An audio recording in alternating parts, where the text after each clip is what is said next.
Il y a un rave qui est mort il n'y a pas très longtemps. C'est le moment d'en profiter pour faire ça.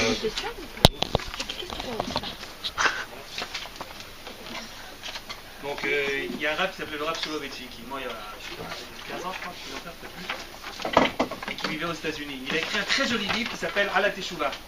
Je vous conseille. Vous l'avez pas? Non. Ah ben voilà. Alors tu le prêteras parce qu'apparemment il y en a qui n'ont pas. Non, c'est en hybride, mais c'est un très joli hybride, tout le monde comprend. Ah oui, l'américain. Non, c'est pas ça, il a écrit en anglais, mais ça a été traduit en... Non, peut-être qu'il est en hybride d'ailleurs. En tout cas, il partait du principe que le Rambam, Rabbi Moshe ben Maïmonide, il a dans son encyclopédie, vous savez, il a écrit une encyclopédie, qui s'appelle... Le guide des égards. Mishneh Torah, si vous voulez. L'encyclopédie de la halakha juive, pas seulement de la halakha d'ailleurs. Et donc, dans son encyclopédie, il a un passage qui s'appelle Ilchot Teshuva, les lois relatives à la Teshuva. Or, il se trouve que ce Ilchot Teshuva, il y a 10 chapitres. Or, coïncidence, il y a 10 jours de Teshuva entre Rosh Hashanah et Kippour. Du coup, le Rav Soloveitchik, il avait donné un grand conseil que je vous donne également, c'est chaque jour de la Aseret Yemei Teshuva, de prendre le Rambam Ilchot Teshuva et de lire un Pérek, de lire un chapitre, et comme ça, chaque année, vous terminez l'Ilchot Teshuva, c'est pas très long, en 10 jours. En tout cas, lui, il avait l'habitude de donner des shiurim dans son Beth Knesset là-bas, sur l'Ilchot Teshuva, à partir de Rosh Chodesh Elul. Et il en est sorti donc un très joli bouquin qui s'appelle Ala Teshuva, que je vous conseille. Donc, qu'est-ce qu'il dit le Rambam? Alors, le Rambam, dans le Perek Rishon, il dit la chose suivante, regardez voir. Kol ha-mitzvot shebatorah. Kol ha-mitzvot shebatorah, ben aseh, ben lo ta'aseh, im avar adam al achat mehem, ben bezadon, ben bishgaga. Donc si, quelles que soient les mitzvot positives, négatives, si quelqu'un a transgressé une des mitzvot de la Torah, que ce soit de manière volontaire, bezadon, au bishgaga, ou alors par inadvertance, eh bien, au moment où il fait teshuva, il doit avoir le courage c'est pas écrit, mais c'est moi qui vous le rajoute, de l'idvadot, de dire ce qu'il a fait. Il ne suffit pas donc de le penser, il faut parler, il faut dire, il faut énumérer pour soi-même. On n'est pas chez les curistes, il ne faut pas aller voir le bonhomme et raconter ce que tu as fait. Il n'y a pas de confessionnal chez nous, mais il y a un confessionnal interne. Donc le bonhomme, il doit avouer, l'idvadot doit faire ce qu'on appelle l'idouille au moment de faire teshuva. C'est vrai que c'est un petit peu curieux de commencer Ilchot Teshuva par la phrase, lorsqu'il fera teshuva, il sera obligé de faire le vidouille. D'abord dit qu'il y a une mitzvah de faire teshuva, explique qu'est-ce que c'est que la mitzvah de faire teshuva, et après tu nous parleras du vidouille. Mais enfin, ça c'est la grande question classique qu'on pose sur le Rambam, et sur laquelle je ne vais pas rentrer maintenant, parce que le book il est un petit peu après. Vous voyez, si on s'attache au pré-book, on n'arrive pas au book après. Alors regardez là-dessus. Donc il est obligé de faire le vidouille, très bien. Lifnei baruchu, sheneema, puisqu'il est écrit, etc., qu'il faut faire le vidouille, très bien. Après, regardez, sautez 2-3 lignes. Ketzad mitvadeh, comment est-ce qu'on fait le vidouille? Comment est-ce qu'on raconte ce qu'on a fait comme faute? Omer, il doit dire 2 points. Ana Hashem, hattati avviti pashati lefanecha, vasiti kach vekach. Voilà, je reconnais, le vidouille c'est d'abord une reconnaissance, donc je reconnais que j'ai fait ça, ça et ça. Donc vous voyez que c'est pas ouvrir les guillemets, fermer les guillemets, c'est chacun qui doit dire suivant ce qu'il a fait. D'accord? Et la vérité c'est que j'ai très honte de ce que j'ai fait, je regrette beaucoup. Je dois être sincère, si le type il a pas honte, c'est pas la peine qu'il commence son vidouille. C'est s'il veut faire teshuva. Donc s'il veut faire teshuva, donc il doit 1 reconnaître qu'il a fait une faute, et 2 regretter qu'il a fait la faute. Donc nihamti ou boshti b'maasai ou leolam, et 3e partie de la teshuva, ou leolam ini choser le davar zeh, et je vais essayer de ne pas refaire les mêmes fautes. Ini choser le davar zeh. Donc vous avez 3 stades de la teshuva qui sont bien connus. 1, la reconnaissance, 2, le regret, et 3, ce qu'on appelle Kabbalah Le'atid, de prendre sur soi de ne pas refaire, bien sûr. Zéoui karosh al vidouille, ça c'est l'essentiel du vidouille. Mais ce que je te dis là, c'est pas exhaustif, c'est-à-dire Bechol Amarbe et l'idvadot ou marich banyan zer, avec ça tu brodes. Chacun il raconte ce qu'il a fait, ce qu'il n'a pas fait, plus de détails, moins de détails. Je regrette en pleurant, je regrette sans pleurer, chacun suivant sa personnalité, sa manière de dire les choses. C'est juste le canevas que je te donne. Il y a 3 parties, voilà, il faut le dire. Il faut non seulement le penser, mais il faut avoir le courage de le dire à ses oreilles, qu'on l'entende. C'est pas suffisant de le penser, il faut le dire à ses oreilles, qu'on l'entende. Parce que, vous savez, les pensées, ça vient, ça part. Tandis que quand on parle, ça a plus de poids. Et vient la dernière partie de cette première halakha, et c'est ça qui m'intéresse. Vechen, baalei hataot v'hashamot. Et de même, les gens qui apportent des korbanot, bien sûr, au moment où ils apportent le korban, al shgigatam ou al zdonam, que ce soit pour une faute volontaire ou involontaire, en mitkaper lehem bekorbanam ad sheyasu teshuva ve'yitvadu vidui devarim. Ne crois pas que le fait d'apporter un korban, ça a comme conséquence magique de faire en sorte que ta faute elle est pardonnée. Le korban n'a de sens, ne peut être effectif que si au moment du korban, tu fais le vidouille qu'on vient de dire maintenant. Donc l'obligation du vidouille, finalement, nous dit le Rambam, c'est l'essentiel. Il n'a pas commencé par le korban, il a commencé par le vidouille. Le vidouille, c'est l'essentiel. Le korban ne viendrait que accompagner le vidouille. Mais un korban sans vidouille, c'est comme un... Oh, j'avais dit un truc que j'avais regretté après, c'est bête. Ils sont tombés. Donc il faut faire le vidouille au moment du korban. Okay, donc il n'y a pas de korban sans vidouille. Okay, faites un korban, c'est bien, mais faire le vidouille. Vous allez me dire, ici l'essentiel c'est le vidouille, avec quoi il sert le korban? Eh bien le korban il sert à extérioriser le sentiment que vous avez à l'intérieur. Parce que le judaïsme, il ne croit pas aux sentiments. En tout cas, aux sentiments qui ne sont pas ensuite, qui ne se transforment pas en acte ou en parole, en tout cas. Parce que les sentiments, si tu ne les travailles pas, c'est-à-dire si tu ne les transformes pas en acte, eh bien, ils finissent par s'estomper jusqu'à disparaître. C'est la raison pour laquelle les hommes sont en général très surpris lorsque, au bout de quelque temps, la femme qu'ils aiment fait la tête et lui montre qu'en fait elle l'aime pas. Et quand il lui dit mais pourquoi j'ai l'impression que tu m'aimes plus, elle dit parce que tu m'aimes pas. Il dit comment ça? Je n'aime que toi, etc. Il dit alors si tu m'aimes tellement, comment se fait-il que tu me l'as jamais dit?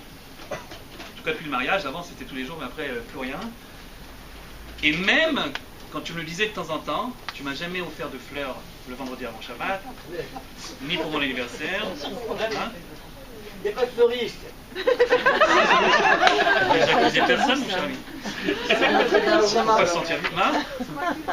C'est toi qui es touché. C'est-à-dire, quand tu as un sentiment, même très fort, si tu le concrétises pas par une parole et par un acte, ce sentiment il finit par s'estomper. Et en fait, elle a raison, la bonne femme, quand elle dit en fait tu m'aimes pas.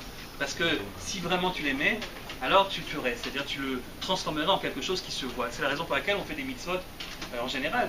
Sinon, on pourrait se contenter évidemment de penser à la kavanah de la mitzvah sans la faire, mais on ne croit pas aux kavanot qui ne sont pas représentés. C'est la raison pour laquelle, même chose pour le vidouille. Le vidouille c'est important, il faut le dire, mais quand tu apportes le korban est une sorte de manifestation de la sincérité de ton vidouille.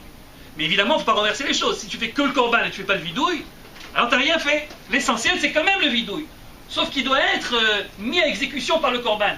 Mais c'est quand même le vidouille l'essentiel. C'est ça que dit le Rambam. Vous me direz c'est normal. Oui, mais les choses qui sont normales, il vaut mieux dire quand même. Parce que imaginez qu'on puisse faire un korban sans vidouille et que ça marcherait, ça voudrait dire que le korban c'est quelque chose de magique. Et en fait, c'est ça la avodah zara. Qu'est-ce que faisaient les idolâtres à l'époque? Ils faisaient aussi des korbanot. La différence entre le korban de la avodah zara et le korban des juifs, c'est que le korban des juifs, il ne provoquait rien du tout dans le monde d'en haut s'il n'y avait pas un vidouille à côté. Tandis que les idolâtres étaient persuadés que leur korban avait une influence magique sur le monde d'en haut, sur les dieux. Ça apaisait la colère des dieux. Ça évitait que le ciel ne tombe sur la tête. C'est si on amène un sacrifice, disait-il, on va se mettre du bon côté, on va apaiser la colère divine, et donc les choses vont aller mieux. Et c'est évidemment contre cela que se lève le Rambam en disant « Mapitom, c'est le vidouille qui est important. Le korban n'a rien de magique. Un korban qui est uniquement un rituel ne provoque strictement rien. » Ok. Et alors, une fois qu'il a dit ça, qui est très important, il développe l'idée. Il dit, c'est pas seulement le korban. Regardez la suite.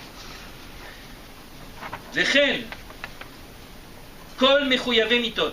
Vous l'avez? C'est après les deux points là-bas. Enfin bon, j'ai sauté bêtement, je reprends là où j'étais. Vechen balei chataot. Et ainsi donc ceux qui apportent les korbanot.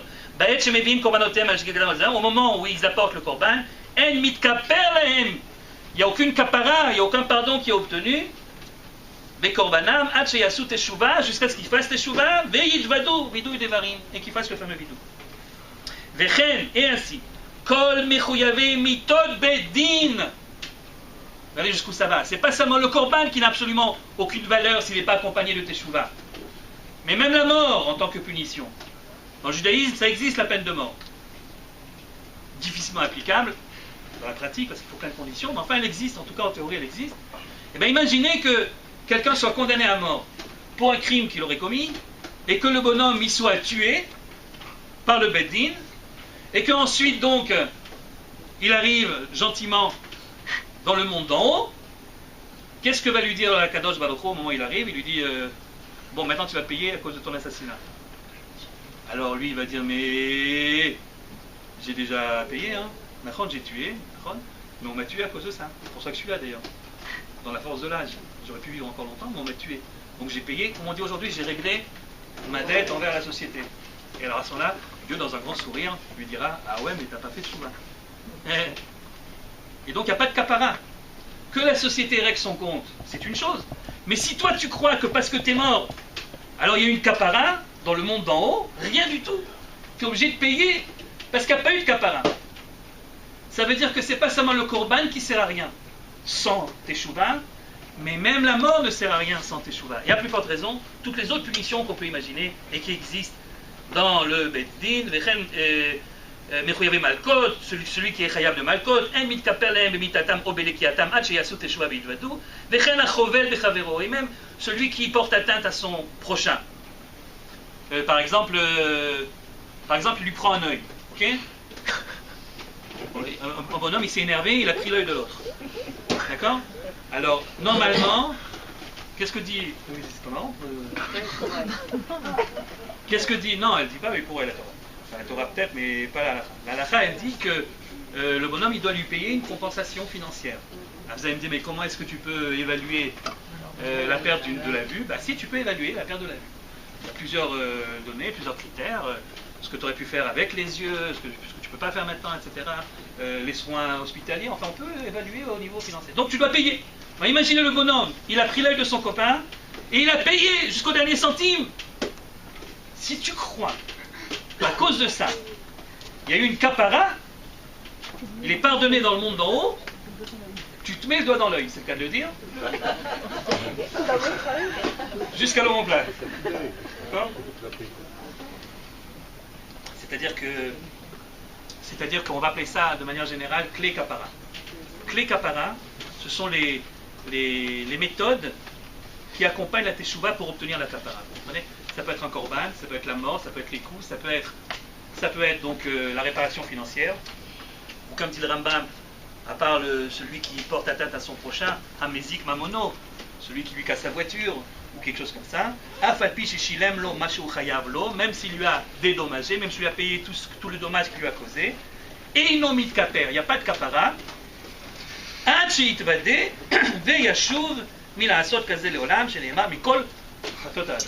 jusqu'à ce qu'il fasse teshuva. Si j'avais un tableau que je n'ai pas, je vous aurais donc mis la grande règle d'or du Rambam dans la première halakha d'Ilchot Teshuva, Kli kapara plus teshuva égale kapara. Kli kapara plus teshuva égale kapara. Pour qu'il y ait une véritable kapara, pour qu'il y ait une véritable pardon, il faut que tu fasses teshuva, il faut que tu accompagnes cette teshuva par une réparation quelconque qui va du korban à la mort, suivant le délit que tu as commis, etc. Mais il faut les deux. Si tu ne fais pas les deux, il n'y a pas de kapara à la fin. Voilà ce que dit le Rambam. Et c'est ça qui fait que le judaïsme n'est pas un truc magique. Ça qui fait qu'il y a une différence entre la magie et la religion juive. Moi je suis content quand je vois des halakhot comme ça. Ça rassure. Il y a des gens qui pourraient se tromper. Et là tu as une halakha qui dit franchement, ça n'a rien à voir. Donc tu fais un rituel, c'est bien gentil, mais le rituel en question, même s'il est écrit dans ses moindres détails, il n'a absolument aucune influence réelle s'il n'y a pas dans le cœur quelque chose qui l'accompagne. Il a fait, fort donc de cette règle générale, on attaque la halakha suivante. Là, on va parler du bouc. C'est les mêmes qui arrivent en retard à l'époque. Entrez, mettez-vous ici, là. Là. Eh,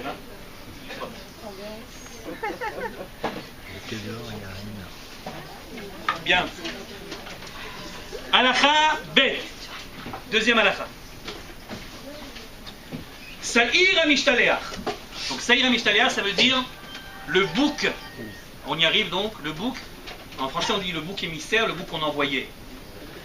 Saïr Amishtaléach, c'est le bouc émissaire. Alors le bouc émissaire, vous savez ce que c'est évidemment, pas dans sa forme empruntée, imagée du bouc émissaire. Le bouc émissaire, le vrai, le seul, l'unique, le premier, c'est celui dont on se servait à Kippour. Donc le Kohen, il faisait ce qu'il avait à faire avec le bouc. On ne joue pas sur les comment on faisait pour le choisir, etc. Tout ça, vous connaissez, c'est écrit explicitement dans la Torah et on le répète dans la tefila de Kippour. Donc il y a un bouc qui est censé être le bouc émissaire en question. Celui-là, pourquoi on l'appelle émissaire, Mishtaléach? Parce que justement, on l'envoie à l'extérieur. Il n'est pas sacrifié comme les autres sacrifices dans l'enceinte du Beth Amikdash, mais on l'envoie à l'extérieur. Et il meurt de manière différente. Bon, il roule, il se casse la figure, etc. Bon, très bien. Eh bien, ce Saïr Amishtaléach, nous dit le Rambam, c'est comme les autres korbanot. C'est-à-dire qu'il ne peut provoquer de kapara, il ne peut amener au pardon de qui? Du peuple juif. Puisque le but de ce bouc, c'est d'amener le pardon du peuple juif. Eh bien, même si le Kohen il fait tout son boulot comme il faut, si le peuple juif en question, il n'a pas fait de tchouva, qui c'est le peuple juif? Ben, c'est toi, et toi. Et bien à ce moment-là, le bouc en question, il ne sert à rien. Ok? Regardez. Saïr Amishtaléach, le bouc émissaire. Vous allez me dire, mais si c'est la même chose que les autres, que les kaparas, pourquoi est-ce qu'il en fait un paragraphe à part? Eh bien justement parce que c'est pas la même chose, comme vous allez voir tout de suite. C'est donc le bouc émissaire. Les fiches ou kapara lechol Israël, comme il s'agit d'amener le pardon sur tout le peuple juif, par opposition, si vous voulez, aux différents corbanotes qu'on amenait à titre individuel. Donc un bonhomme, il a fait une faute personnelle, il a amené son petit corban. Mais le bouc, lui, le bouc, il était offert au nom du peuple tout entier. Et donc, comme il doit être offert au nom du peuple tout entier, alors le Kohen Gadol, qui est donc le représentant du peuple, mitvadeh alav alechan kol Israël, il fait le fameux vidouille. Alors on va pas appeler tous les 6 millions de juifs qui habitent ici pour refaire chacun son petit vidouille sur le pauvre bouc. Donc c'est le Kohen Gadol qui, au nom du peuple, fait le vidouille en disant, moi, représentant du peuple juif, moi, peuple juif, je demande, je reconnais que j'ai fauté, etc., etc. Ok, donc il y a un vidouille qui est fait sur le Saïr par le Kohen au nom du peuple. Les fiches ou kapar lechol Israël, Kohen Gadol milvadeh alav alechan kol Israël, shema milvadeh alav. Saïr Amishtaléach. Mechaper al kol averot shebatorah. Alors le Saïr en question, il a cette particularité que s'il est fait selon les règles, il amène la kapara sur toutes les avérotes de la Torah. Vous vous rendez compte ce qu'on a perdu depuis qu'il n'y a plus de bouc? C'est le bouc quand il est fait comme il doit faire, c'est-à-dire quand le Kohen il fait le vidou, etc. Et que le bouc il a été accepté, ok? Alors c'est quoi la conséquence? C'est qu'il y a une kapara sur toutes les avérotes de la Torah. Chaque Yom Kippour, le peuple juif tout entier recommençait à zéro le compte des avérotes. Regardez, c'est pas stam toutes les avérotes. Hakalot v'achamurot. Les légères comme les grosses. Les légères comme les lourdes. Comme les graves. De là tu apprends qu'il y a des avérotes graves et d'autres qui sont moins graves. C'est intéressant ça. Parce que moi quand j'étais petit on m'a dit ils ont toutes la même importance. Il ne faut pas commencer à faire les différences entre une mitzvah et une mitzvah, ils ont tous pareil. Bon mais c'est pour qu'on fasse, qu'on respecte tout quoi. Et la vérité, vous voyez bien, le Rambam en tout cas, il nous dit très clairement, il y a des avérotes qui sont calotes et il y a des avérotes qui sont chamourotes. Il y en a qui sont graves, il y en a qui sont légères. Mais de toute façon, t'inquiète pas, le Saïr en question, il va pardonner à toute l'avérote. Légère comme pas légère. Il y en a une pour... Ok? Ben Shava Bezadon, Ben Shava Bishgaga, que le bonhomme, il est transgressé de manière volontaire ou involontaire, c'est-à-dire si la faute, elle était faite consciemment ou pas consciemment, aucune importance. Et même ben shodalo, ben shelodalo, à kol mitkaper bessiam, mais s'il n'est même pas au courant, à kol mitkaper bessiam, tout est pardonné par le bouc. C'est dingue quand même. Il suffit de faire le bouc comme il faut le faire, comme c'est écrit dans la Torah. Il suffit que le Kohen il fasse le vidouille au nom de tout le peuple, et tout est pardonné. Les petites comme les grosses. À kol mitkaper bessiam. Vehu shasat teshuva. À condition que l'on fasse teshuva, on est rassuré. Donc le bouc c'est pas magique, c'est comme les autres. À condition qu'on fasse teshuva. Qui doit faire teshuva? Le peuple. Le peuple c'est qui? C'est moi, toi et toi. Autrement dit, chacun d'entre nous doit faire teshuva. C'est-à-dire le Kohen, il fait le vidouille au nom de tout le monde, mais chacun dans son coin, il doit faire teshuva. On est bien d'accord? Bon, alors ça va. En fait, c'est pas tellement différent d'un korban habituel, sauf qu'au lieu que ça soit un truc privé, particulier, c'est un korban collectif. Mais le système est le même. C'est la kapara ne viendra que s'il y a eu teshuva de la part de chacun des membres et vidouille par le Kohen au nom de tout le monde. À kol mitkaper bessiam mishtalea. Vehu shasat teshuva, condition qu'il fasse teshuva. Avalim lo asat teshuva. Mais si le petit juif du coin il n'a pas fait teshuva, alors qu'est-ce qu'on attend maintenant à ce qu'ils disent? S'il n'a pas fait teshuva, alors eh ben, le bouc il sert à rien. Parce que sinon ça serait de la magie. Et c'est là que le Rambam nous surprend. Avalim lo asat teshuva. Mais s'il n'a pas fait teshuva, en aseh mechaper lo ela ala kalot. Le bouc ne pourra amener de kapara que sur les averot kalot. Les averot faciles, légères, mais pas sur les lourdes, pas sur les graves. Premièrement, tu dois m'expliquer la différence à ce moment-là entre qu'est-ce que tu appelles avera kala, avera chamura, parce que là, apparemment, il y a des conséquences. Si c'est une avera qui est grave, pour que le bouc me pardonne, il faut que je fasse teshuva. Mais si c'est une avera qui est pas grave, kala, alors le bouc est le seul clé kapara qui permet d'obtenir la kapara sans la teshuva. C'est incroyable. Ça veut dire qu'il est quand même magique ce bouc, finalement, pour une certaine catégorie de personnel. C'est-à-dire que imaginez le bonhomme qui a fait une avera kala, on va dire par exemple qu'il a mangé pas kasher. C'est pas simple que je prends cet exemple-là, parce que vous allez voir la définition qu'il a donnée Rambam. Eh ben, elle englobe pas la kashrut. Donc quelqu'un qui mange pas kasher, ok, toute l'année il mange pas kasher. Exprès parce qu'on lui a dit quand il était petit que le kasher c'est moins bon, et donc il va exprès dans les trucs pas kasher. Il y a 2 McDonald's, un kasher, un pas kasher, il va dans le pas kasher. Parce que c'est meilleur. Crois-t-il? Cette raison d'ailleurs. Donc il fait les avérotes consciemment. Et vient Kippour, et le bonhomme il n'a pas l'intention de faire teshuva. Parce qu'il sait que teshuva, ça veut dire qu'il s'engage à plus remanger son McDonald's, et lui c'est insupportable, rien que l'idée déjà. Donc le bonhomme, il n'a pas l'intention de faire teshuva.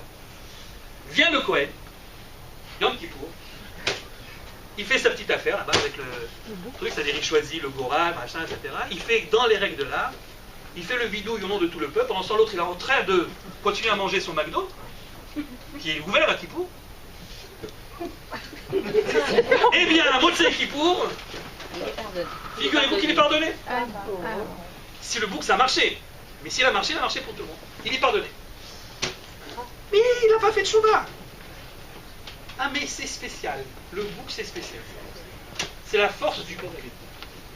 Toutes les autres korbanot, toutes les compensations financières, toutes les morts, tous les coups, toutes les maladies, tout ce que vous imaginez comme kikapara, tout ça, ça ne fonctionne qu'avec la teshuva. Mais le bouc, pas besoin de teshuva. En tout cas, pour les averot, kalot. Bon, alors explique-moi d'abord ce que c'est qu'une avera kala et une avera chamura, et ensuite dis-moi pourquoi pour les kalot, tout à coup c'est magique. Alors, à la première question, qu'est-ce que c'est que kala, qu'est-ce que c'est que chamura? À la première question, le rabbin répond. À la deuxième, malheureusement, il répond pas. Alors, regardez la réponse de la première. Akol mitkaper b'seir mishaleh, ve'u shel teshuva, aval im lo asa teshuva, mais s'il ne fait pas teshuva, en asir mechaper lo ela la kalot, le seir ne peut amener la kapara que pour les petites fautes. Ou ma'en la kalot, ou ma'en la chamurot. Et si tu me demandes, définis-moi la averot kalot et la averot chamurot, a chamurot, hen ha'averot shechayavim alehem mitot bedin o kare. Qu'est-ce que j'appelle dans les 613 mitzvot? Qu'est-ce que j'appelle, dit le Rambam? Les mitzvot chamurot, graves, lourdes, pour lesquelles il faut faire teshuva même pour l'histoire du bout, c'est celles pour lesquelles on est chayav mita, ou alors celles pour lesquelles on est chayav karet. Ok. Combien on a en tout des chayav mita et chayav karet? D'abord, c'est quoi chayav karet? Chayav mita, on sait, l'homme il est exécuté. Et c'est quoi chayav karet? Il est retranché. Comment est-ce qu'on le retranche en exécuté? Si on l'exécute, c'est mita. Ouais, donc, Venicheta, ça veut dire il est retranché. Mais comment il est retranché? Non, comment il fait pour. Comment on peut le retrancher, le bonhomme? On l'exile? Non, le Chayav Karet, il n'est pas Chayav d'exil. Non. Alors, Chayav Karet, ça veut dire que le Beddin d'en bas, il s'en mêle pas.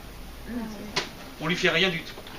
Chayav Karet, c'est une histoire entre lui et Akadosh Baruch Hu. C'est lui, Dieu, qui s'en occupera. Chayav Karet. Et qu'est-ce qu'il va lui faire? Les avis sont partagés. Certains pensent que Karet, ça veut dire que le bonhomme... pardon? Il n'aura pas de continuation, il n'aura pas d'enfant. Certains pensent comme ça. D'autres pensent que non, pas obligatoirement, mais c'est une affaire qui va être réglée dans le monde futur et pas dans ce monde-ci. Certains pensent qu'il va mourir avant l'heure. Certains pensent, j'en sais rien. En tout cas, on ne sait pas. Mais ce qui est clair en tout cas, c'est que c'est pas à toi de t'en occuper. Le Beddin, il y a une liste des Averot, on est Chayav Karet, le Beddin il fait rien. Qu'est-ce qui est plus grave, Chayav Karet ou Chayav Mita? Karet. Alors, donc qu'est-ce qui est plus grave? Chayav Karet? Mita mechaper. Mita, Chayav Karet. Le plus grave, c'est Chayav Mita. Le plus grave, c'est Chayav Mita. Parce que Chayav Mita, ça veut dire pour les niveaux, Kippour, c'est que Karet.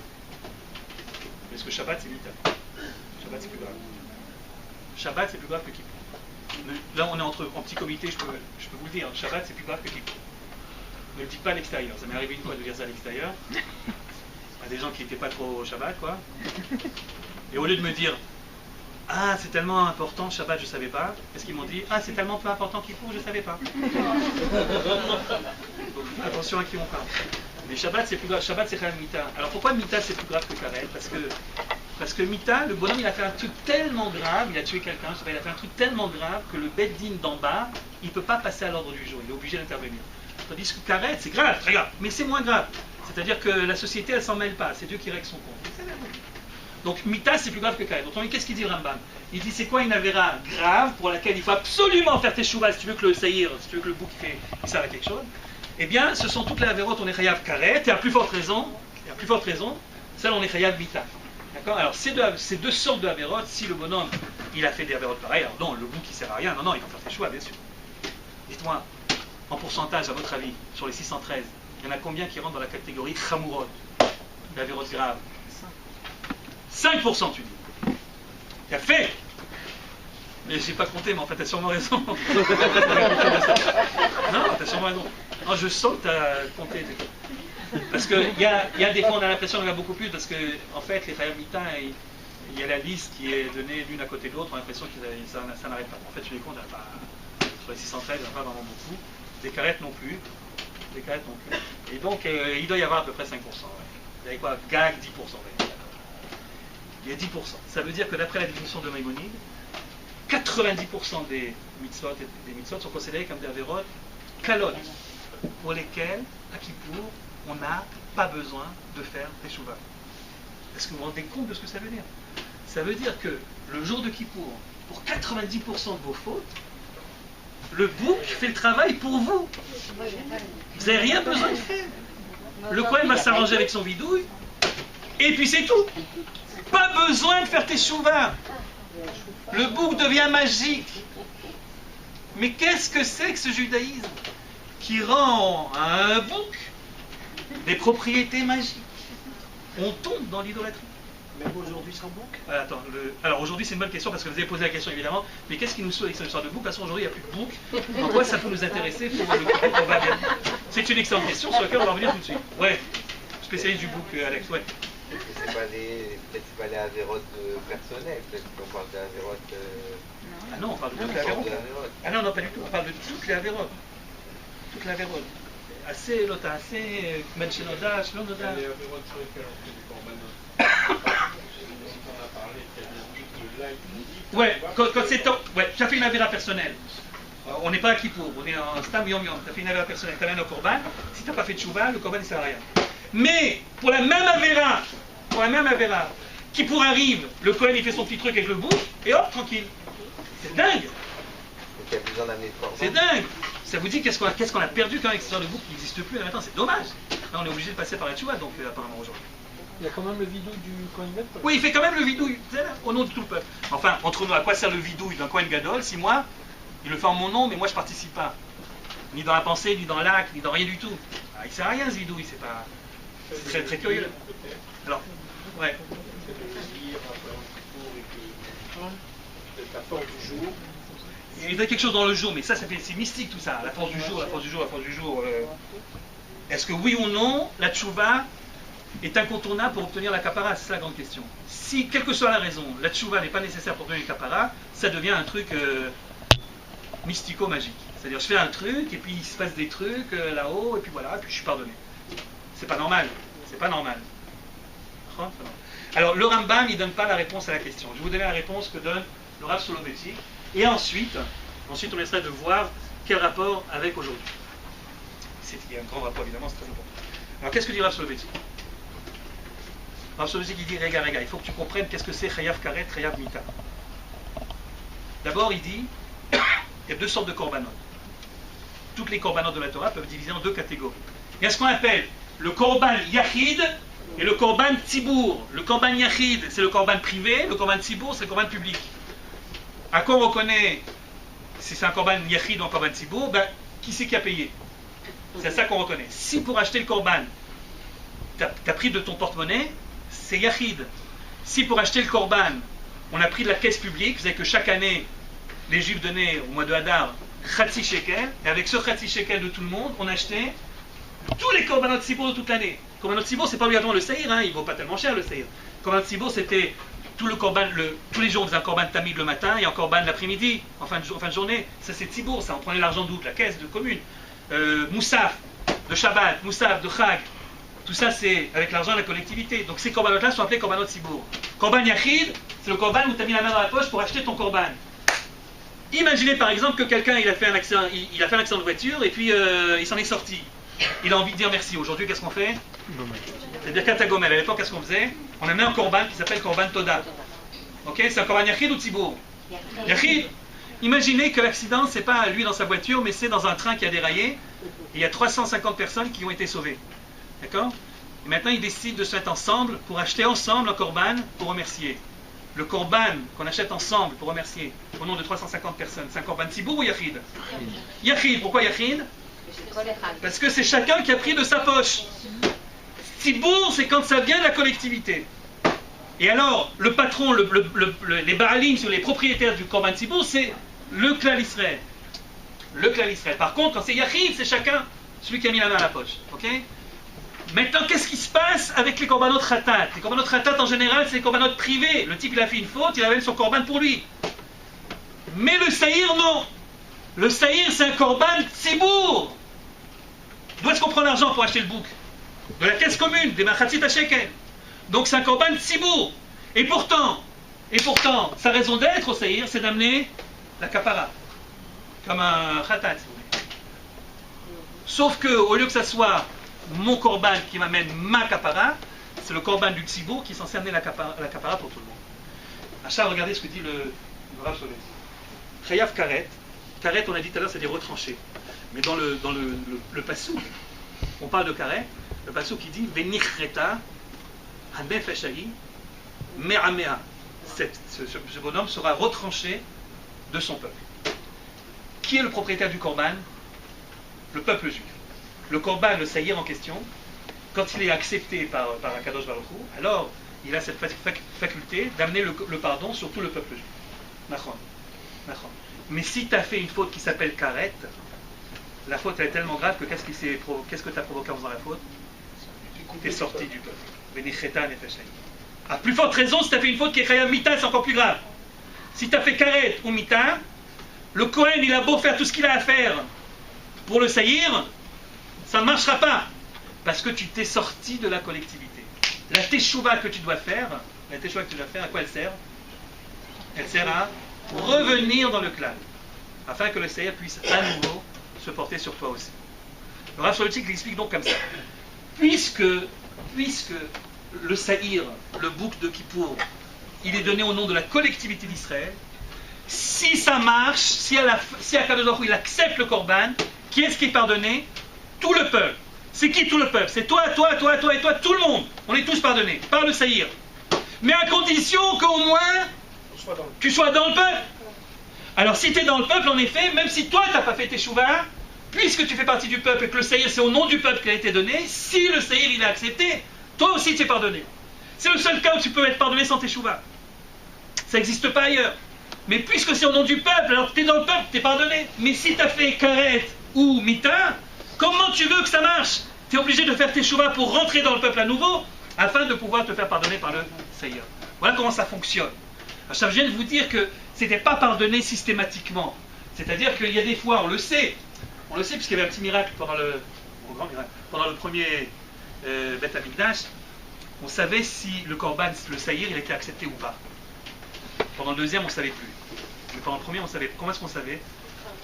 Parce que le ruban blanc, d'accord, rouge, il devenait blanc, au cas où. Puis au cas où pas, il restait rouge. Ok?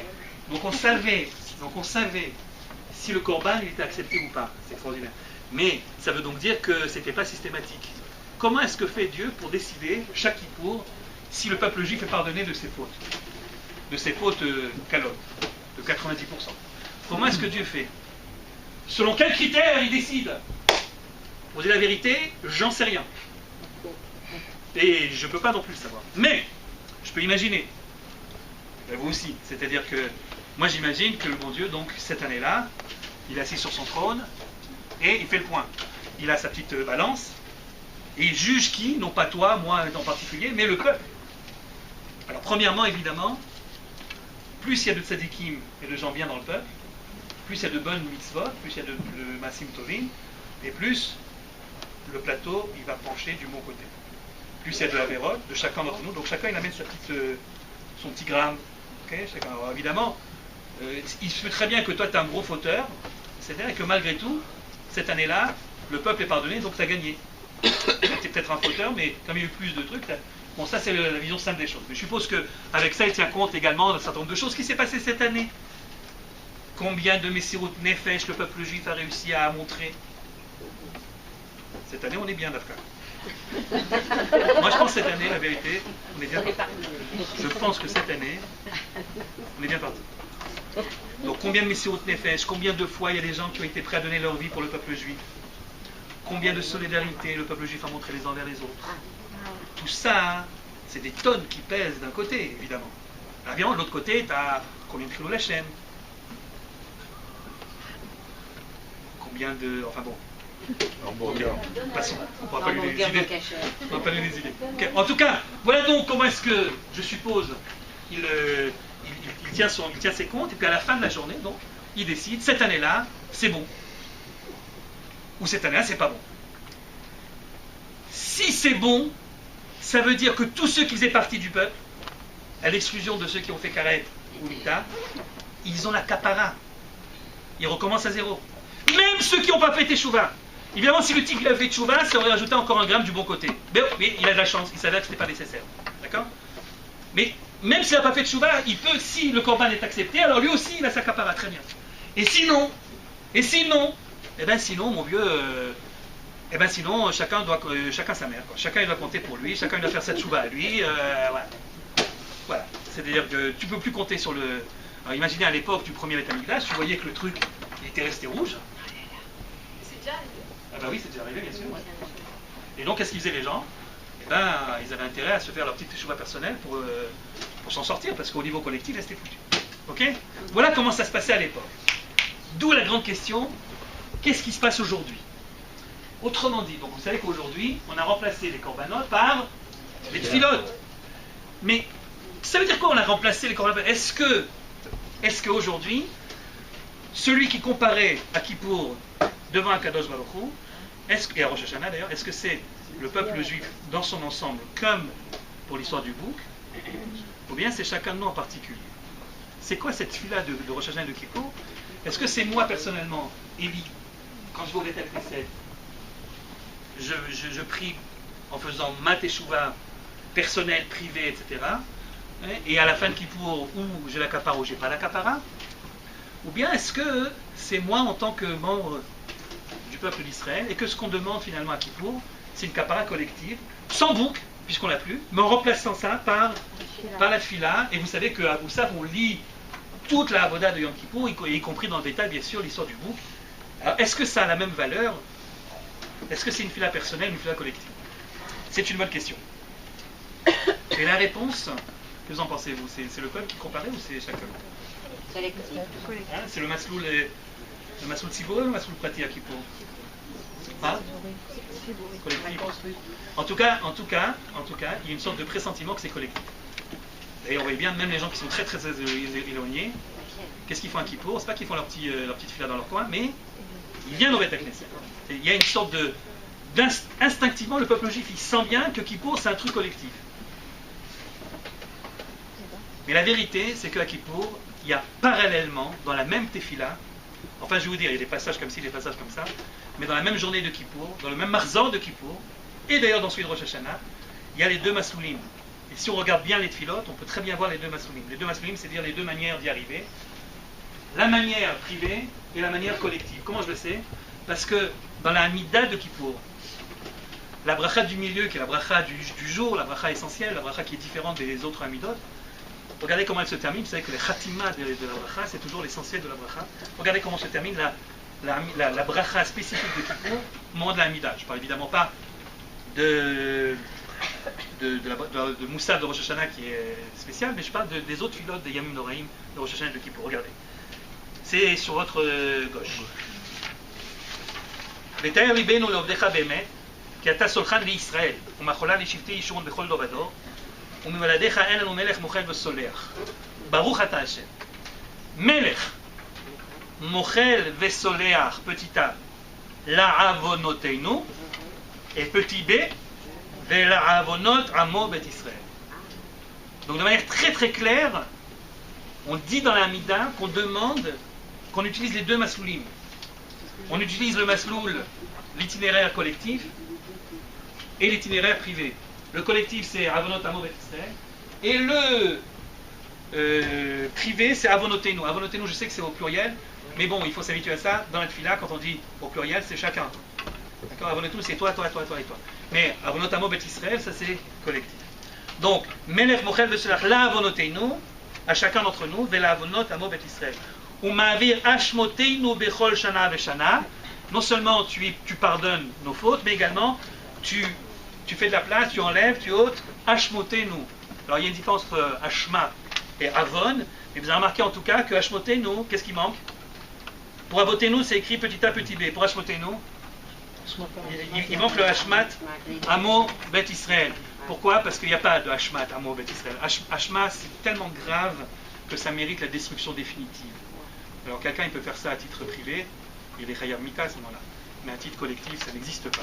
Le peuple juif ne peut jamais faire des fautes tellement graves qu'il disparaîtra de la terre, parce que c'est une promesse spéciale que le peuple juif disparaît pas. On est tranquille de ce côté-là, c'est pour ça qu'il n'y a pas écrit Hashmat Amo Bet Israël. Donc il y a d'autres, attention, il ne faut pas non plus être crié victoire photo, parce qu'il y a toutes sortes d'autres possibilités de faire mal au peuple juif sans passer par la destruction définitive, comme nous le savons, par expérience historique. Hashmotenu, mais ce n'est pas Hashmat Amo Bet Israël, c'est Hashmotenu, chacun d'entre nous risque ça. Mais vous voyez bien en tout cas qu'on parle des deux masloulim. Donc, lorsque moi je vais à Kippour, au Beth Knesset, je parle en mon nom à moi, je fais ma tchouva à moi personnelle, et là dans le vidouille, je raconte mes fautes à moi, et en même temps, j'utilise aussi l'autoroute du peuple juif tout entier, je me fonds dans la masse, et je demande, en tant que peuple et au nom du peuple, que le peuple juif tout entier ait la kapara. Et si évidemment il a la kapara, le peuple juif, alors moi comme je fais partie du peuple, puisque j'ai quand même pas fait une avéra de karet et de mita, non, je crois pas. Donc finalement je suis partie du peuple, donc si le peuple ça marche, évidemment pour moi ça marche aussi. Question, à votre avis, lequel des deux masculines, lequel des deux itinéraires a le plus de chances de réussir? Mais bien sûr le collectif. Et bien entendu le collectif. Bien entendu. Parce que le personnel, compliqué le personnel.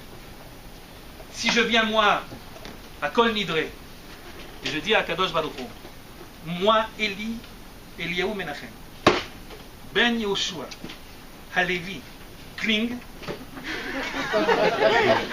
je demande le pardon de mes fautes.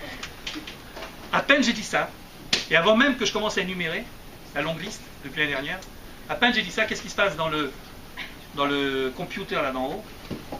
Ça se met à... Il te sort une liste. Et à ce moment-là, il te dit avec justesse, il te dit, mais dis donc, mon petit bonhomme, qui tu es toi pour demander, que dis-je, exiger une capara. Alors à ce moment-là, je me fais tout petit, j'ai dit, bon, tu sais quoi, laisse tomber, on va prendre le masloul général. Le masloul général, il est beaucoup plus facile que le masloul personnel, individuel. D'abord parce qu'au masloul général, je peux également tirer sur un certain nombre de ficelles que je ne peux pas à titre personnel. Par exemple, je peux tirer sur la corde de l'antisémitisme. On le fait sans arrêt, ne vous inquiétez pas, Kippour, on a déjà tellement souffert, fais-le pour ceux qui sont morts, Moi personnellement, j'ai pas souffert l'antisémitisme. Jamais. J'ai eu de la chance. Je suis né ou trop tard, ou trop tôt. Enfin, pendant que j'étais là où j'étais, franchement, il ne m'est jamais rien arrivé. Donc, c'est sympa, c'est vrai. Mais alors, évidemment, si c'est moi, à titre personnel, qui parle, je ne peux pas commencer à dire qu'est-ce que j'ai souffert, tu devrais tenir compte de ça. Parce que tu n'as pas souffert, mon vieux. Tu es arrivé tranquille en Israël, tu as tout de suite eu ton sale crypta, tu t'es débrouillé comme un chef. C'est ton problème, Bédiou. En effet, j'ai pas. Ben alors, tais-toi. Tandis que si je viens en tant que peuple juif, voilà, là je peux y aller. C'est pas seulement que je peux tirer sur la corde antisémitisme, c'est que je peux également tirer sur une autre corde très importante qui risque de faire pencher la balance du bon côté. C'est ce qu'on appelle Zrut Avot. Notamment les Avot, des Avot, des Avot. C'est les vrais, les grands, les premiers. Par exemple, mon aïeul, Abraham, il est allé sacrifier son fils, dis donc. Ah, faut le faire ça.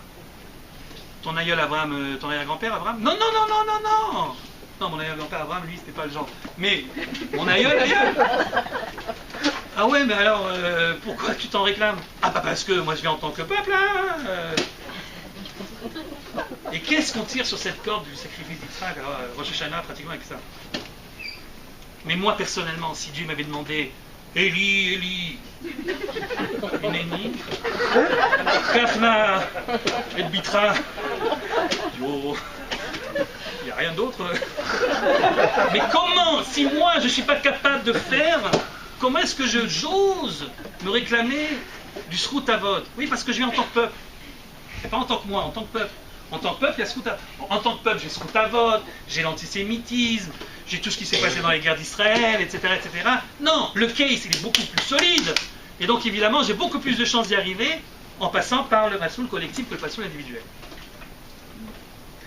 C'est ce qui vous explique pourquoi il y a un certain nombre de minagim un petit peu bizarres dans certaines kéhilotes.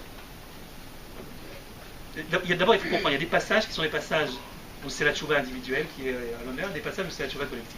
Par exemple, alors un truc très, très simple, c'est qu'il y a deux amidot à chaque fois. Dans chacune des amidot, il y a le alchet, il y a le vidou dans chacune des amidot. Quand c'est une amida dite belachash, chacun pour soi, alors quand vous faites alchet, vous pensez à vos fautes. Et vous essayez le masloul individuel qui est plus compliqué. Quand on fait la chazara tous ensemble, avec le shaliach tibour, le représentant du peuple, alors là, le alchet, c'est le alchet du clan. Même chose pour les tkiot shofar de Rosh Hashanah. C'est des tkiot shofar que l'on fait, on appelle ça meroumad et meyushav. Par exemple, si quelqu'un n'est pas allé à la tfila pour Rosh Hashanah, on lui sonne le shofar, mais on ne fait pas toutes les sonneries. On fait juste les sonneries individuelles. Donc il y a des sonneries individuelles et des sonneries collectives. Comment je les reconnais? T'as qu'à regarder quand c'est écrit meyushav ou pas meyushav. En tout cas, ce qui est important, c'est qu'il y a des passages qui sont des passages comme ci.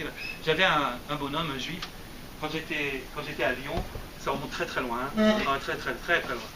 Donc très très loin. Et nous on priait à Lyon pour Kippour, on priait dans la grande synagogue de Lyon, qui ressemble à une cathédrale comme les synagogues qui ont été créées à cette époque-là, et qui était en général horriblement vide toute l'année, presque quoi. Pas tellement, parce que mon père était mon père, donc il y avait quand même des gens qui venaient. Mais sinon, franchement, la cathédrale. Et à Kippour, évidemment, blindé. il n'y avait plus de place pour personne, tout le monde était là. Ok. Et moi j'étais à côté de moi, il y avait un bonhomme qui venait tous les Kippour. Un juif de Kippour, il venait. Mais alors c'était un bonhomme très consciencieux, il ne comprenait rien parce qu'il ne parlait pas l'hébreu. Mais il venait depuis 10h du matin, il restait jusqu'à Neila sans bouger. Ce qui est très très rare. Et il restait à côté sans rien comprendre. Et tous les quarts d'heure, il y a un truc qu'il savait. Nous c'était un truc ashkénaze, hein, mais pas seulement ashkénaze, c'est ashkénaze yéké. C'est ashkénaze, je voulais un truc alsacien, allemand, si vous voyez ce que je veux dire. Et alors, ces ashkénazim alsaciens, ils ont un truc spécial. C'est que quand on fait le halchet, on le chante. Et après, alors en effet, on le chante comme ça. Halchet shechatanu lefanecha, tarara tarara da da. Halchet shechatanu lefanecha. Toi tu te dis, mais enfin, il y a peut-être d'autres endroits plus sympathiques pour chanter que Halchet shechatanu lefanecha. En tout cas, le type d'à côté, c'est la seule chose qu'il connaissait. Parce que comme ça revient assez souvent et que c'est bien chanté. Il connaissait que le refrain, bien sûr. Après le Halchet shechatanu lefanecha, le petit truc qui vient après, comme ça change tout le temps. Mais le Halchet, alors tous les 20 minutes, il me donnait un coup de coude. Là, il me disait, c'est quand Halchet, c'est quand Halchet. Il était tellement pressé d'avoir le Halchet que moi, je n'osais pas lui dire ce que ça voulait dire vraiment, quoi. Il dit, t'inquiète pas, ça va venir, etc. Et après, quand le Halchet venait, le type, j'y vais pour ça. Il se levait. Et hop, Halchet shechatanu. Et je suis persuadé que jusqu'à aujourd'hui, il croit encore que ça, c'est pour battre la mesure. Vous voyez, la fanfare du... Et tu peux te poser légitimement la question. Pourquoi les Ashkenazim, bon d'accord, c'est des gens un peu spéciaux, mais comment se fait-il qu'ils chantent justement sur le Halchet? Parce que c'est le Halchet de la Chazara. Parce que c'est le Halchet collectif.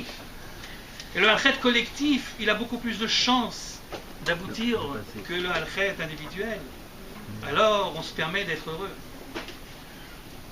Quand je suis arrivé dans le petit village dans lequel j'habite maintenant, alors, je prie une fois chez les Sfaradim, une fois chez les Ashkenazim, mais quand je suis les Ashkenazim, c'est des Ashkenazim différents.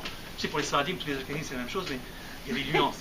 Alors, les Ashkenazim chez qui je prie le Kippour Moussaf, c'est des Ashkenazim qui viennent plutôt originaires, leurs parents originaires de Pologne, Russie. Vous voyez, ça n'a rien à voir avec les Vikings de tout à l'heure.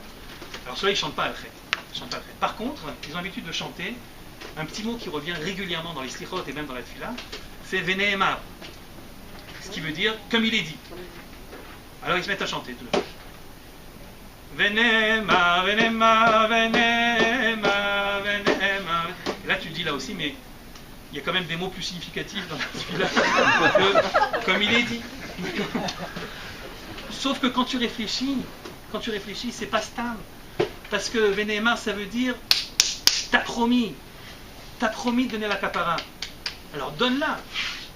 Mais à qui t'as promis? À moi personnellement? Ah non! T'as promis au peuple. Alors donne-la au peuple. Et quand tu dis Veneemar pour toi-même, ben, tu ne chantes pas. Mais quand c'est tout le monde ensemble, tu as le droit de chanter parce que tu exiges. Le peuple juif, il est tellement sûr de son droit, ou si vous voulez, de ses srouillottes, de ses mérites, de ce qui s'est passé, de ce qu'il a fait, etc.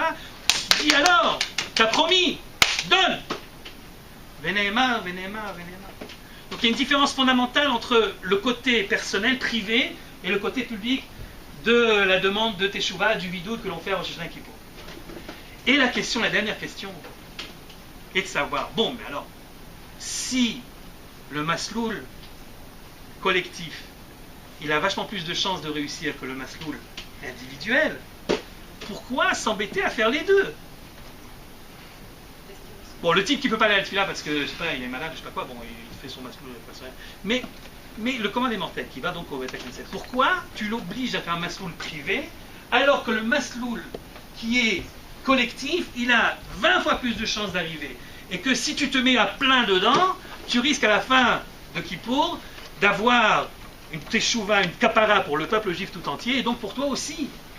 Comme c'est plus facile, pourquoi tu passes par le masloul personnel? Voilà une question. Quelle est bonne? Et c'est quoi la réponse? Eh bien la réponse, figurez-vous, c'est qu'on n'arrive pas exactement au même endroit avec la tchouva collective et la tchouva individuelle. C'est pour ça qu'on fait les deux. C'est vrai que la collective est plus facile, on n'arrive pas obligatoirement au même endroit, et c'est là qu'il faut dire les choses importantes. le pasouk qui revient très très souvent. Le refrain de Kippour, le pasouk qui revient tout le temps à Kippour, c'est le pasouk qui bayom hazeh, yechaper alechem, letaher etrem. C'est Hachem qui t'a avoué. Car ce jour-là, dit le texte, car ce jour-là, donc Kippour, qui bayom hazeh, yechaper alechem, il vous sera pardonné, kapara, letaher etrem, pour vous purifier. Tu entends deux notions, kapara, tahara. Et après, c'est écrit l'ifne Hachem Titaou devant Dieu, vous allez vous purifier. Il n'y a pas écrit kapara. Mais au début, il y a écrit ce jour-là, c'est un jour pour la kapara et pour la tahara. Question, quelle différence y a-t-il entre la kapara et la tahara? Réponse, je vous donne la réponse de la soviétique également, toujours dans la Teshuvah. Quand tu fais une faute, il y a deux choses qui se passent. Première chose qui se passe, dans le fameux ordinateur duquel je parlais tout à l'heure, dès que tu fais une faute, ton nom il sort sur la fiche, et puis c'est marqué tel jour, telle heure, le bonhomme il a fait telle faute, et ça vaut tant et tant. Il est chayav. La faute elle est, le chet il est mechayev. Mechayev, c'est-à-dire il te rend redevable. Tu as une dette envers Dieu lui-même. Quand est-ce que tu vas la payer cette dette? J'en sais rien. Soit aujourd'hui, soit demain, soit après ta mort. Mais en tout cas, rien ne se perd. Tu as fait une faute, c'est mechayev. Mais il y a une autre conséquence de la faute. Non seulement la faute, elle est mechayev, non seulement elle te rend redevable, non seulement tu as un compte à rendre, mais elle est également métamé. Elle te rend tamé, souillé. Ça n'a rien à voir avec combien tu dois payer. Quand tu fais une faute que tu n'aurais pas dû faire, une faute qui n'est pas de ton rang, une faute parce que tu t'es laissé entraîner, parce que ton yetzer était trop grand. Juste après que tu as fait la faute. Quelquefois bien après, mais souvent juste après. Tu te sens souillé. Tu as de la peine à te regarder dans le miroir. Comment j'ai pu faire ça? Moi.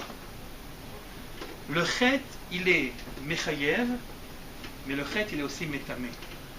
Le chet, il te rend redevable, mais il te souille également. Et alors, ce qu'on aimerait bien à Kippour, c'est d'obtenir la kapara. Kapara, ça veut dire que les dettes sont annulées. Comme on dit aujourd'hui en hébreu. Kapara, ça veut dire, il y a écrit, tu as fait la faute, tel jour, telle heure, etc. Mais 2 points, au lieu qu'il y ait écrit, tu dois payer tant et tant, il y a écrit, tu dois payer 0. Kapara. Oui, mais c'est quand même écrit que j'ai fait une faute. J'ai payé, mais je suis encore sale. Il y a quelque chose en moi qui ne me plaît pas, qui me dégoûte. Je suis encore tamé. Alors on souhaite qu'à Kippour, non seulement on arrive à la kapara, mais on arrive aussi à la tahara. Et comme on recherche pas seulement la kapara, mais aussi la tahara, alors on ne peut pas se contenter du masloul collectif. Parce que le masloul collectif, lui, il ne peut arriver à la rigueur quand il est bien fait, et lorsque le peuple juif a plus de srouillottes que les autres, comme on l'a dit tout à l'heure, il peut arriver à la kapara. Maximum. C'est déjà bien, c'est formidable. C'est comme Motsei Kippour, tu recommences à 0 le compteur. Le compteur, il est à 0. Mais toi, si tu n'as pas fait tes chouvas, toi-même, en ton nom, tu restes souillé. Et la tahara, tu ne l'as pas eu. Tu as eu la kapara, tu n'as pas eu la tahara. Ki bayom hazeh yechaper alechem letaher etrem. Alors là, mon vieux, si tu veux la tahara, el manos, tu n'as pas d'autre possibilité que de faire une chouva personnelle. Il n'y a pas de chaliach pour la tahara. Tu peux pas envoyer quelqu'un faire la tahara à ta place. Tu peux pas envoyer quelqu'un aller au mikvé à ta place. La tahara, c'est une affaire personnelle et c'est dur. Et c'est dur parce que tu dois passer par tout ce que le Rambam il a dit dans le bidouille. Reconnaître, regretter, prendre sur soi. C'est pas simple. Mais si tu ne fais pas ça, à titre personnel, peut-être tu auras la kapara, mais tu n'auras pas la tahara. Le premier Kippour, après la destruction du 2e temple, c'est-à-dire combien? 2 mois après. La destruction c'est le 9-10 Av, et Kippour c'est le 10 Tishrei. Le traumatisme est tellement grand que pendant 2 mois ils n'ont pas vraiment compris ce qui se passait. Ils ont pleuré, etc., mais pas vraiment. Est venu le premier Kippour, et tout d'un coup, les Juifs qui étaient encore ici, de toute raison ceux qui étaient déjà là, qui étaient partis, ces Juifs-là se sont dit, mais comment est-ce qu'on va faire Kippour sans Beth Amikdash? À quoi ça ressemble? Ça a l'air de rien. Ça ne veut rien dire. Kippour sans Beth Mikdash, Kippour sans Kohen Gadol, Kippour sans Seir, c'est pas possible. Là-dessus, ils sont allés voir le consolateur national, Rabbi Akiva. Et Rabbi Akiva leur a dit, Ashrechem Israël, Lifne mi atem mitaharim ou mi metaeretrem, avichem sheba shamayim. Soyez heureux Israël. Devant qui vous demandez la tara? Qui vous accorde la tara? C'est Dieu lui-même. Qu'est-ce qu'il veut dire par là? Il veut dire, ok, d'accord, pour la kapara, on a perdu un énorme cli qui s'appelait Beth Amikdash. D'accord, c'est vrai, c'est vrai. Mais il nous reste l'essentiel. Il nous reste l'essentiel, il nous reste la tara. La tara, elle ne dépend pas du Beth Amikdash. La tara, elle ne dépend pas du Kohen Gadol. La tara, elle dépend de quoi? De toi, de ta tchouva à toi, personnel. L'ifnemi atamitarim, devant le Kohen Gadol, devant le Beth Amikdash, devant Dieu lui-même. Quand on lit l'histoire de la Avodat Yom Kippourim à Moussaf de Kippour, à un moment, faites attention à Kippour, à un moment, le Kohen, qui a terminé ce qu'il a terminé, avec le Seir, etc., il se retourne vers le peuple et il leur dit Titaharu, purifiez-vous. Qu'est-ce qu'il veut dire par là, le Kohen? Il veut dire, moi, de mon côté, au nom du peuple, en tant que teshuva collective, j'ai fait tout ce que je pouvais. La kapara, j'espère que grâce à ça, vous l'aurez. Mais si vous voulez avoir plus, si vous voulez accéder jusqu'à la tahara, titaharu, je peux rien pour vous les enfants, c'est à vous de le faire, chacun en particulier. C'est pour ça qu'on essaie les deux masloulim. C'est vrai que le masloul collectif, il est plus facile. Mais il est plus facile pour arriver à quoi? À la kapara uniquement. Si je veux la tahara, je suis obligé de passer par un masloul dur, difficile, individuel, teshuva. C'est pour ça qu'on fait les deux. On espère arriver très haut. Et avant de terminer, parce qu'il est déjà 10 heures, ça marche? Avant de terminer, je vais vous donner un truc, comme ça vous ne serez pas venu pour rien. Et je vais vous donner un truc, un vrai truc. Comment est-ce qu'on fait pour arriver jusqu'à la tahara? Parce que c'est bien gentil de dire c'est uniquement toi qui peux arriver jusqu'à la tahara, ok? Mais comment on fait pour y arriver? Alors, le truc c'est teshuva mi ahava. Le truc c'est de faire une teshuva qui soit par amour et non pas une teshuva qui soit par crainte. Ouais, d'accord, mais on fait comment? Parce que la teshuva par crainte, c'est la teshuva par crainte de la punition, ou même par crainte de qu'est-ce que les gens ils vont penser de moi, ou par crainte de voilà, je vais me faire attraper par quelqu'un. Ça, c'est des teshuvot par crainte. Les teshuvot par crainte, c'est comme la teshuva collective. Elle arrive à la kapara uniquement. Si je veux arriver jusqu'à la tahara, la teshuva, elle doit être faite be'ahava. Et comment est-ce qu'on fait une teshuva be'ahava? Je vais raconter une histoire qui m'est arrivée il y a quelques années. Il y a une mitzvah qui est très très importante et que j'ai beaucoup de mal à faire. C'est celle d'aller consoler les endeuillés. C'est pas très agréable. C'est pas très agréable. Et puis surtout, t'as rien à dire. T'as rien à dire parce que tu sais pas comment il prend la chose. Dès que tu dis quelque chose, ça peut être mal interprété. Toi tu veux consoler, lui prend ça mal, etc.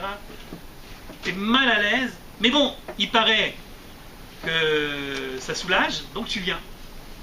Comme je suis un grand peureux dans l'éternel, alors en général je m'arrange pour arriver au moment de Mincha, parce que là il y a tout le monde qui est là, donc il me voit très bien, donc hop, ça fait la mitzvah, ok. On fait Mincha tous ensemble, parfait. Il y a la dracha du rabbin, très bien. Après il y a Arvid, parfait. Et ensuite tu parles, alors bon d'accord, tu vas passer devant, tu dis Amakov Yanachem, ou alors Binacham Itenochamon, et après tu sors, et fait. Donc par lâcheté, tout simplement, c'est ce que je fais régulièrement. Donc, chaque fois qu'il y a quelqu'un qui a besoin qu'on fasse Nichum Avelim, je m'arrange pour arriver à l'heure de Mincha. Ok? Très bien. J'ai encore fait d'ailleurs 2 jours. Je ne peux pas avoir parce qu'ils m'ont demandé à moi de faire la dracha. En plus, très bien pas, tu peux pas dire non, je sais pas. Enfin, c'est un truc. Et une fois donc, un de mes bons amis, pas un meilleur ami, enfin un ami, il a perdu sa mère. Il se trouve que quand il a perdu sa mère, je ne pouvais pas aller à l'enterrement parce que j'étais pas dans le pays. Donc, je suis arrivé juste après. Et donc évidemment, je suis allé faire Nichum Avelim. Et donc, je me suis renseigné quand c'est Mincha. Le type habitait à Jérusalem. J'arrive donc pour Mincha, tranquille, il y a plein de monde. J'étais très content. Et après Arvit, au moment où on passe un par un, il me dit Élie, je t'en prie, reste ici 2 minutes après que tout le monde soit parti. C'est tout raté.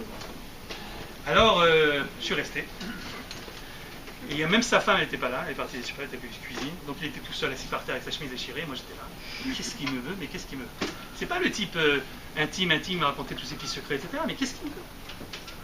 Alors il me dit, Élie, il faut que je te dise un truc. Voilà, on est combien? 4e jour.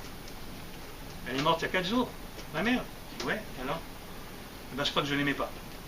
Alors, déjà comme ça, je vais pas parler avec des gens qui sont qui vont me dire je crois que je l'aimais pas.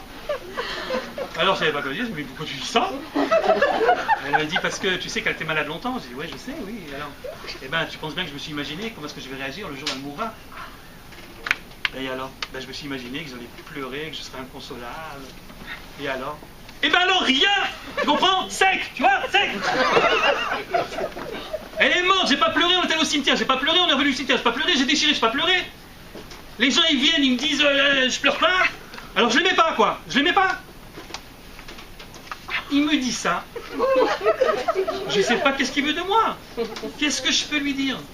Alors je lui ai dit un truc que j'ai regretté au moment même où je l'ai dit. Mais c'était trop tard. J'ai mis la main sur son épaule et je lui ai dit c'est pas grave mon vieux, ça viendra. Ça n'a strictement aucun sens. Et je me suis dit j'espère qu'il n'a pas entendu. Et je me suis dit de toute façon, lui ce qu'il voulait c'est parler, il ne voulait pas entendre, peut-être qu'il n'a vraiment pas entendu, etc. Bon bref. 5 minutes après, je suis parti. 6 mois après. 6 mois après, je le rencontre à Jérusalem. Même trottoir. Il allait d'un côté, je vais de l'autre. Il me dit ah Élie, ça va, ça fait longtemps qu'on ne s'est pas vu. Bah ouais. Je crois qu'on ne s'est pas vu depuis les Shiva de ma mère. Oui, c'est possible. Il me dit tiens, ça tombe bien qu'on se rencontre. Je dis ah bon? Ouais, tu te rappelles de ce que je t'ai dit pendant les Shiva? Moi je lui dis non. Si, je t'ai dit que je l'aimais pas. Je dis ah oui, je me souviens. Et là j'étais en train de me dire j'espère qu'il ne se rappelle pas de ma réponse. Et il me dit à ce moment-là, et toi tu te rappelles de ce que tu m'as dit? La vérité, non, ce que je t'ai dit. Tu m'as dit, c'est pas grave mon vieux, ça viendra. Ah bon, c'est bizarre. Et après il me dit, eh ben faut que je te dise, c'est arrivé. Comment ça s'est arrivé? Il me dit écoute, c'est incroyable, il y a 3 semaines, j'ai eu un truc qui m'est arrivé dans ma vie où je devais prendre une super grande décision importante, c'est pas le moment de te raconter ça. Eh ben, il y avait d'un côté et de l'autre, enfin un dilemme, je savais pas. Dans le monde entier, je savais qu'il n'y avait qu'une seule personne à qui je pouvais demander ce genre de questions. C'était maman. Ni ma femme, ni mes amis, ni rien. Cette question-là, c'était que ma mère. Eh bien, tu ne me croiras pas, je suis devenu fou. Mais fou. Je suis rentré à la maison et je me suis mis à crier « Maman, maman !» J'ai ouvert une première salle. Je dis « Maman !» Elle n'était pas, j'ai fermé. J'ai ouvert l'autre. J'ai dit « Maman, elle n'était pas, j'ai fermé. » J'ai fait le tour de la maison. J'ai vu qu'elle n'était pas là. Je me suis assis par terre et j'ai pleuré. Je vous raconte ça, j'ai encore les... C'est venu, il me dit, c'est venu. Pourquoi je vous raconte ça? Parce que la tchouva me'ava, c'est ça. On a dit tout à l'heure, quand on fait une faute, il y a 2 conséquences. Ça te rend chayav, ça te rend tamé. La vérité, il y a une 3e conséquence qu'on ne se rend pas compte. Ça nous éloigne d'Akadosh Baruch. L'homme, l'être humain, il est fait de chomer et de ruach. Le chomer, on sait, si on ne mange pas pendant quelques temps, il y en a, Bichlal, le temps on est obligé de manger, sinon on s'en va vite. Mais de la même façon qu'on a besoin de nourriture matérielle, on a besoin également de nourriture spirituelle, sinon on ne vit pas. Sauf qu'on s'en rend moins compte, ou en tout cas on s'en rend compte moins rapidement en général. Chaque fois que tu fais une faute, tu t'éloignes un petit peu de la source de Rouchaniout qui est Akadosh Baruch Hu lui-même. Des fois tu t'en rends pas compte, mais tu continues à t'éloigner de plus en plus. À un moment c'est obligé. Ça peut être 2 jours après, ça peut être 2 ans après, ça peut être 20 ans après. Mais à un moment tu regardes ta vie et tu te dis, c'est pas possible. Comment j'ai pu m'éloigner tellement? J'ai tellement besoin de cette proximité. Et je l'ai plus. J'ai tellement besoin. Et quand tu es sincère et que tu ressens ça, à ce moment tu deviens fou. Comme mon copain tout à l'heure. Et tu le recherches. Tu le recherches parce que tu as besoin de sa présence. et tu rentres dans chaque porte et tu dis tu es là, tu es là, tu es là. Sauf qu'à la grande différence de la mère de mon copain qui n'était pas là, lui en fait il n'est jamais parti, c'est toi qui t'es éloigné. Il attendait que ça. Comme un ressort que tu aurais pressé, et qu'au bout d'un moment, tu le lâches.